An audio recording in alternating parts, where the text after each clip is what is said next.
ଈଶ୍ୱରଙ୍କ ସନ୍ତାନମାନେ ପବିତ୍ର ଜୀବନ ଯାପନ କରିବା ଉଚିତ।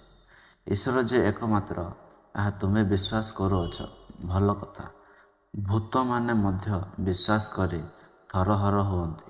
କିନ୍ତୁ ହେ ନିର୍ବୋଧ ମନୁଷ୍ୟ, କର୍ମ ବିନା ବିଶ୍ୱାସ ଯେ ନିଷ୍ଫଳ, ଏହା କ'ଣ ଜାଣିବାକୁ ଇଚ୍ଛା କରୁଅଛ? କିନ୍ତୁ ଶ୍ରୋତା ମାତ୍ର ହୋଇ ଆପଣମାନଙ୍କୁ ପ୍ରବଞ୍ଚନା ନ କରି ବାକ୍ୟର କର୍ମକାରୀ ହୁଅ। ଦୁଷ୍ଟର ଗତି ସଦାପ୍ରଭୁଙ୍କର ଘୃଣା ବିଷୟ, ମାତ୍ର ଧାର୍ମିକତାର ଅନୁଗାମୀ କି ସେ ପ୍ରେମ କରନ୍ତି।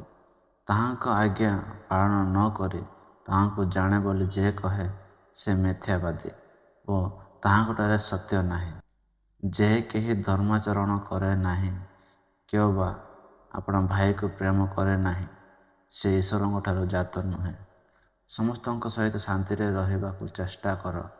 ପୁଣି ଯେଉଁ ପବିତ୍ରତା ବିନୁ କେହି ପ୍ରଭୁଙ୍କ ଦର୍ଶନ ପାଇବ ନାହିଁ, ସେଥିର ଅନୁସରଣ କର।